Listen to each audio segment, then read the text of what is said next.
এটা কি ধান চাষ করছেন? ড্রাগন। কেমন হয়েছে? ভালো। ভালো। আচ্ছা, অন্যান্য জাতের তুলনায় যদি আপনি তুলনা করেন তাহলে কি মনে হয়? ভালো মনে হইতেছে। ভালো মনে হতেছে।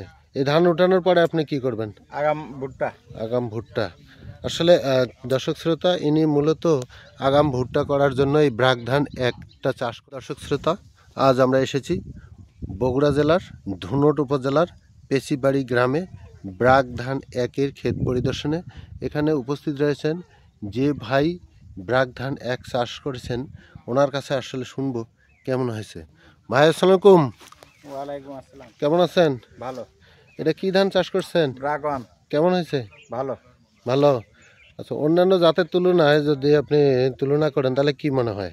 ভালো মনে হইতেছে। ভালো মনে হতেছে। এই ধান উঠানোর পরে আপনি কি করবেন? আগাম ভুট্টা। আগাম ভুট্টা। আসলে দর্শক শ্রোতা, ইনি মূলত আগাম ভুট্টা করার জন্য এই ব্রাক ধান একটা চাষ করেছেন। আপনারা যারা ভুট্টা আগাম করবেন তারা এই ব্রাক ধান এক চাষ করবেন, তাহলে আপনারা আগাম ভুট্টা বা আলু চাষ করতে পারবেন। ব্রাক ধান যে ক্ষেতটাতে আমরা দেখতেছি, এটা ছত্রাক মুক্ত একটা ক্ষেত, অত্যন্ত সুন্দর দেখা যাচ্ছে এবং ধানের গোছা প্রায় 12 থেকে 16টা দেখা যাচ্ছে এবং এক সমান ক্ষেত, কোনো ছত্রাকের আক্রমণ নেই। আপনারা সকলে ব্রাক ধান এক চাষ করবেন, অধিক ফসল ঘরে তুলবেন, এই আশাবাদ ব্যক্ত করে শেষ করছি। ধন্যবাদ সকলকে।